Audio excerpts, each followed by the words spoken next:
Olá, pessoal, tudo bem?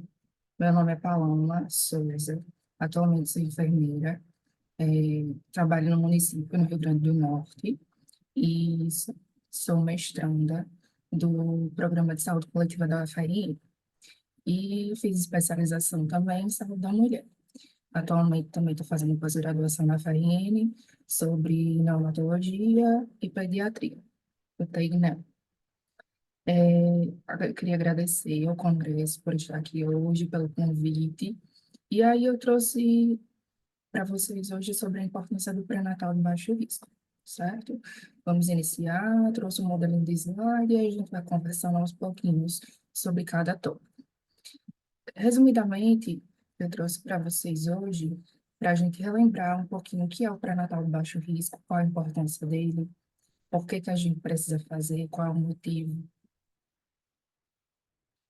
Então, vamos lá. Aqui eu trago para vocês o objetivo do pré-natal, né? Que vai assegurar o desenvolvimento da gestação, nascimento saudável, aspectos sociais e econômicos, é, impulsionamento, a gente tem que impulsionar, tem que direcionar esse pré-natal, né? Chamar a gestante, conversar, sentar com a agente de saúde, que é o primeiro contato que tem na UBS, né? É a porta de entrada, são os agentes de saúde que estão ao nosso lado. Então, precisa fazer essa busca ativa para instigar essa gestante, chamar ela, dizer qual é o motivo, dizer qual é a importância, citar para ela e ter esse acompanhamento, esse acolhimento, né? Geralmente, a primeira consulta é realizada por um enfermeiro e aí fica tendo essas intercaladas com o médico. Tem unidade básica de saúde que possui médico, tem outras que não. E aí fica tendo esse acompanhamento mais no olhar do enfermeiro, né? E aí, a gente precisa, como eu havia dito anteriormente, a gente precisa instigar essa mulher, a realizar o pré-natal.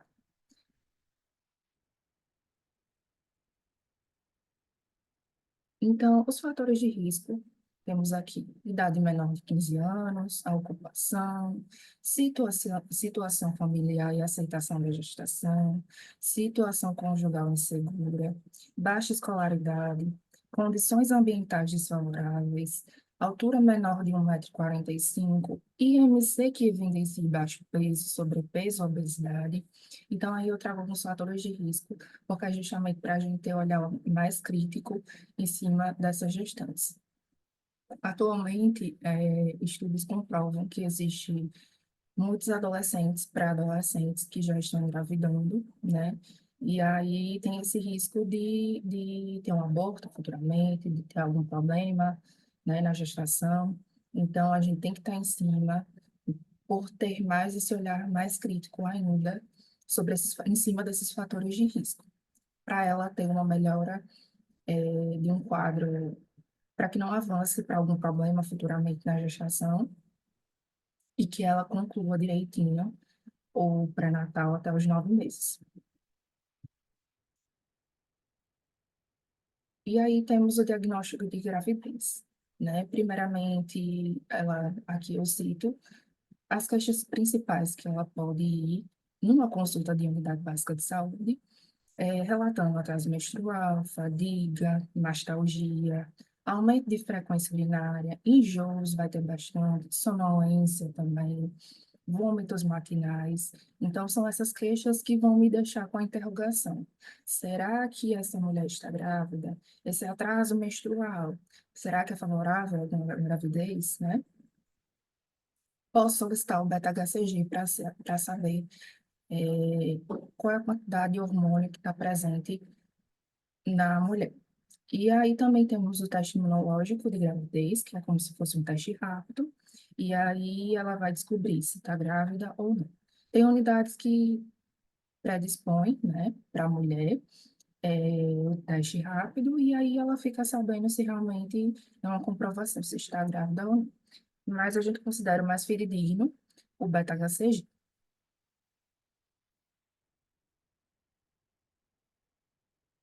Iniciamos com a consulta para a mulher.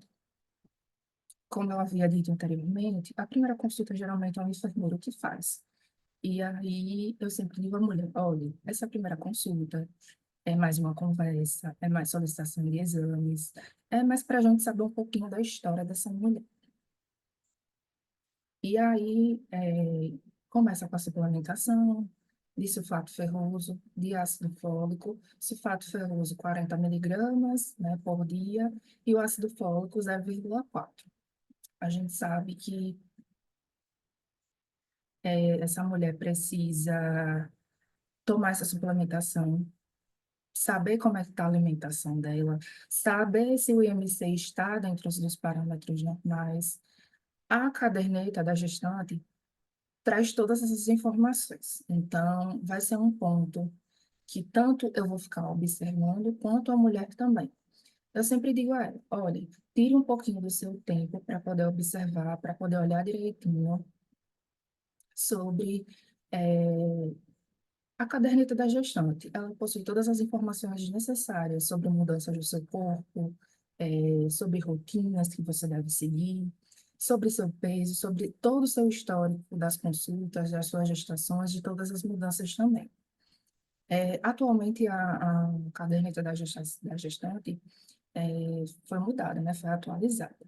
E aí atualizou justamente com a inclusão do NASF, né? Que é para a parte da psicóloga, para a parte da nutricionista, elas também poderem ter esse acompanhamento com a gestante também. E aí, já inicio com a suplementação, pergunto, como é a alimentação dela, diária, como é a hidratação, dou as orientações para se alimentar de 3 em 3 horas. E então é sempre importante saber esse histórico da alimentação da gestante. E aí temos a vacinação pelo Programa Nacional de Imunização, que aí ele vai me trazer essas vacinas DT, DTPA, hepatite B, influenza e Covid. São as vacinas necessárias para a gestante, para não trazer nenhum risco para ela nem para o bebê. A da Covid, ela atualmente foi adicionada como vacina de rotina, né? Principalmente para as crianças. Então, ela ficou em intervalo de 6 em 6 meses, 2 vezes ao ano. Como a gente tem o caso da influenza, que é uma vez ao ano, a Covid, ela foi incluída para ser 2 vezes ao ano. E aí, a DT, vou fazer o esquema completinho, DTPA com a na 20ª semana, a hepatite B, o esqueminha também. Lembrando que, quando a gente for preencher e fazer toda a historinha dela na caderneta da gestante, a gente tem que prestar atenção. Foi há mais de 5 anos? Se ela teve gestações anteriores, se ela é primigesta. Então, a gente tem que observar direitinho sobre essa entrevista, como a gente vai colher e olhar direitinho essa questão das vacinas. Se foi menos de 5 anos, se foi mais de 5 anos, se está dentro do prazo, se não está, né? Então, isso é muito importante saber o histórico dela. E aqui, solicitação de exames laboratoriais, né? Na primeira consulta, geralmente a gente solicita o hemograma, solicita a tipagem sanguínea também, o fator RH, o VDRE, a glicemia em jejum, urina tipo 1, que é o EAS, toxoplasmose GG-GM, a citologia oncótica é super importante. A gente sabe que hoje em dia temos o Previne Brasil, então um dos indicadores específicos, né? Um dos primeiros indicadores do Previne é justamente a consulta de pré-natal. Então é importante que essa gestante vá antes da 12ª semana de gestação para você, para ter essa consulta, porque vai contar para o indicador e vai levar pontuação para o município que você trabalha. E aí, eu já coloco ela para fazer a consulta, colho o preventivo, encaminho para o dentista, que são 3 etapas que eu geralmente faço. Porque muitas vezes ela vai para você para consulta, e aí, se você for remarcar outro dia para ela poder ir, colher esse preventivo, ir para o dentista, ela não vai. Então, é melhor você acolher e realizar no mesmo dia esses mesmos exames. E aí a gente solicita também os testes rápidos, né? Que é sobre HIV, sífilis, hepatite C, hepatite B. Super importante também para a gente ver se a mulher está positiva para alguma doença sexualmente transmissível. Não esquecer também de solicitar a ultrassonografia, a primeira ultrassonografia. Se ela for antes da 12ª semana, vão solicitar a ultrassonografia transvaginal, né? E aí, entre 20ª e 26ª semana, a gente tem que solicitar a glicemia de jejum, juntamente com a curva glicêmica, porque aí vai me dar o diagnóstico se ela tem diabetes gestacional ou não. Entre 27ª e 32ª semana, a gente vai solicitar praticamente os mesmos exames lá da primeira consulta.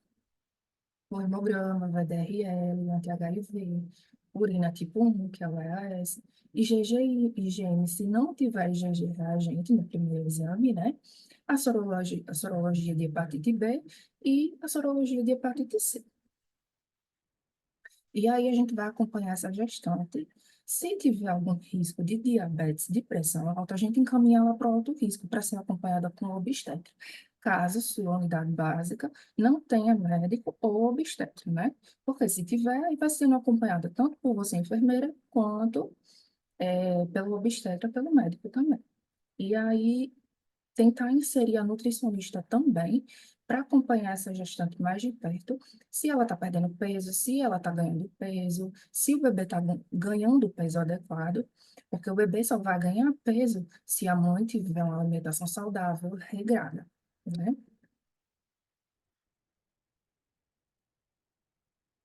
E temos também o exame físico.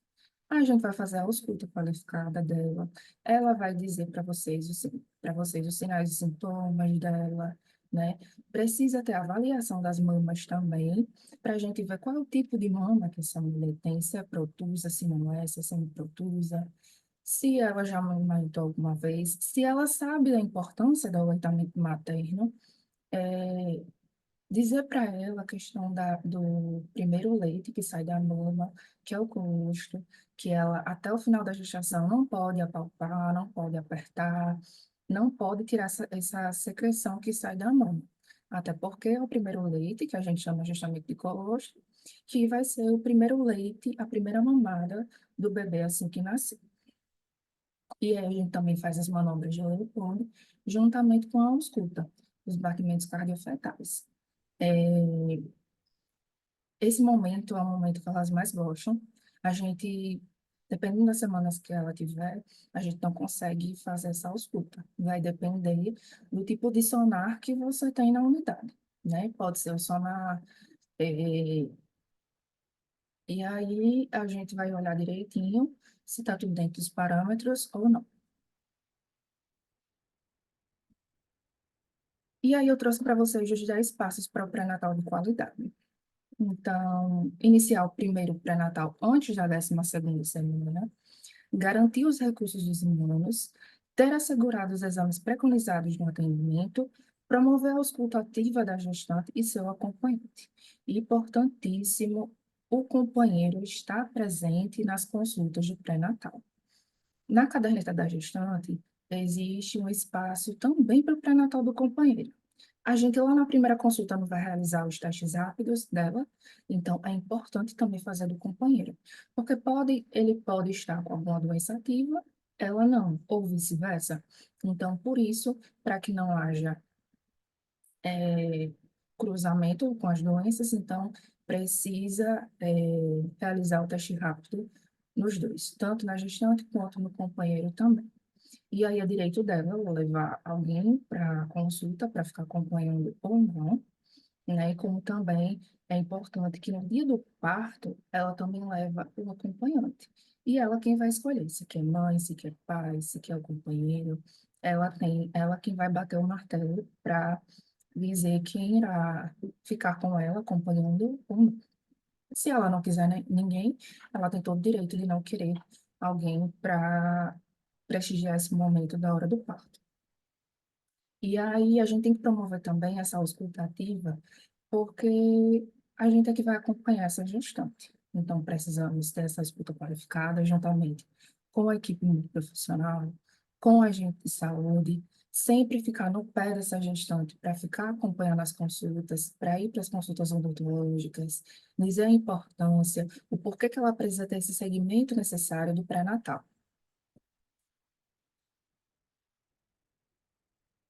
Garantir transporte público para as consultas quando necessário. É direito do parceiro ser cuidado. Garantir o acesso à referência especializada quando for necessário. Estimular o parto fisiológico. Então, tem municípios que garantem o veículo para ser gestante quando, ou às vezes mora muito longe, não tem acesso, não tem como ir. Então, tem municípios que disponibilizam automóveis para essa gestante poder finalizar o pré-natal.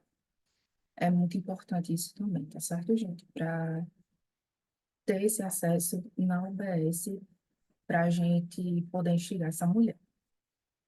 E aí a gente tem que estimular também a parte fisiológica, né? Deixar um pouquinho de lado essa parte da cesárea, explicar os motivos para ela, dizer que a questão do aleitamento materno é melhor, questão das necessidades dela, para ela poder andar, para ela poder ficar mais livre, né?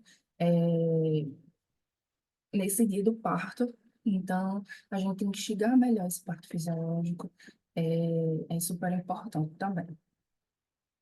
E aí, ela pode gerar dúvidas, pode fazer perguntas, então a gente tem que estimular o porquê desse parto fisiológico, qual a importância, né? E aí a gente pode justamente dizer para ela os pós e os contras da cesárea e do parto normal. Claro que, se for uma gestação de alto risco, essa mulher diabetes, pressão alta, e aí a gente precisa avaliar direitinho com o obstetra se vai seguir para um parto normal ou se vai seguir para uma cesárea. Provavelmente, se for alto risco, se não evoluir bem, a pressão muito alta, a diabetes muito alta, geralmente tem que entrar com a cirurgia da cesárea para não ter nem sofrimento fetal e nem sofrimento da mãe também. E aí, conhecer o ambiente e o local de parto previamente. É direito da mulher também conhecer o local de parto dela, tá? Porque às vezes ela pode morar pouco tempo no município, pode morar pouco tempo perto da UBS e não ter esse conhecimento do hospital. Ah, como é? Ah, qual é a equipe? Aonde é que eu vou ficar? Como é? E aí ela tem todo esse direito de ir lá, conhecer o hospital, conhecer o ambiente que ela vai estar inserida no dia do parto, né? E para caso aconteça alguma coisa, ela saber onde é esse ambiente hospitalar, né? Então é super importante ela conhecer esse ambiente que ela vai estar inserida. E aí conhecer e exercer os direitos da gestante. O cartão da gestante possui todos os direitos dela, todos os seus deveres, todas as suas mudanças fisiológicas. Então, a gente sempre instigar para ela ler esse cartão da gestante, para tirar todas as informações, para saber todos os passos direitinho. E aí, a conclusão, que é ter esse monitoramento materno, né? Então, a gente sempre ficar direitinho acompanhando essa gestante, ter um olhar mais crítico, mais avaliador em cima dela, para ela não desistir desse pré-natal. E aí a gente vai ter a detectação precoce de complicações também. Então, a ela indo todos os meses direitinho para a consulta, os riscos de ela ter um gravamento é pouquíssimo, né? Porque a gente está ali acompanhando direitinho. Se tiver alguma intercorrência, se tiver diabetes, se tiver pressão alta, a gente tem como intervir antecipadamente para não sofrer tanto com a saúde dela, quanto para a saúde do feto também. Aconselhamento e orientação, vamos dar o conselho sobre alimentação, sobre ingesta hídrica, sobre as noites de sono, sobre caminhar, fazer uma atividade física, ter essa orientação, dar todas as orientações necessárias em todos os pré-natais, em todos os meses que ela for. E aí, prevenção de doenças transmissíveis também. Muitas acreditam que, por estar grávida, não vai pegar alguma doença sexualmente transmissível. Mas aí a gente tem que pensar, não vou ter relações sexuais sem camisinha. É um alto índice para pegar doença sexualmente transmissível, né? Então, é super importante comentar com ela que ela corre riscos de todo jeito, estando grávida ou não, de pegar alguma doença sexualmente transmissível. Vínculo com profissional de saúde. Gente, sempre puxar essa gestante, explicar tudo direitinho, tirar todas as dúvidas dela, tirando essas dúvidas, explicando todos os passo a passo, explicando os exames, ela vai criar um vínculo com você. Você é o primeiro acolhimento dela. E aí, preparação para o parto e cuidado pós-parto, né? A gente vai orientar ela quais roupinhas levar para a maternidade, o que fazer. Ah, minha bolsa estourou, o que é que eu faço? Não, existe um determinado tempo que, quando a bolsa estoura, você pode ir para o hospital, não precisa sair correndo, né? Então, a gente vai dar todas as orientações necessárias para essa mulher, no parto e cuidado com o pós-parto também, que depois, quando ela parir, a gente vai fazer a visita puerperal na casa dela e ter a primeira consulta com o recém-nascido também. Redução de complicações durante o parto, como eu havia dito, se a gente olhar direitinho, se ela for para essa consulta todo mês e for tranquilo, com certeza ela vai evoluir para um parto normal, seguro e tranquilo, sem intercorrências. Monitorização do desenvolvimento fetal. A gente precisa solicitar outra para ver se os parâmetros estão dentro dos normais, se o peso dela está normal, se a pressão está normal. Teste rápido para a gente olhar a evolução dela, se tem alguma doença sexualmente transmissível ou não. E aí a gente precisa ter essa intervenção também em casos de alto risco. Geralmente, como o médico também fica acompanhando, a gente tem uma segunda opinião também, para esse olhar da gestante, para que, caso ela venha desenvolver uma diabetes ou pressão alta, a gente poder intervir antecipadamente. Promoção ao aleitamento materno. É, instigar essa mulher até fazer o aleitamento materno, né? Dizer a importância do leite materno, né, para que não traga riscos, para que a criança não tenha algum tipo de alergia, porque a gente só dizer, ah, é fácil, seguir o aleitamento materno. Para as muitas mães não é. Então, se não tiver ali uma mulher que fique, um profissional que fique do lado dela, que instiga ela a ter o aleitamento materno, quanto mais o bebê suga, mais produção de leite vai ter.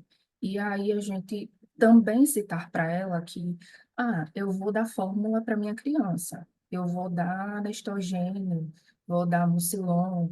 Então, outros tipos de leite, a gente precisa dizer a ela, você vai dar, mas aí vamos conversar, vamos rever direitinho, porque você não está conseguindo o aleitamento materno, está com alguma dúvida sobre pega correta, sobre como é que é essa posição no colo com a mãe, se está olhar, é a questão, a importância do olhar, do contato pele a pele com a criança e a mãe.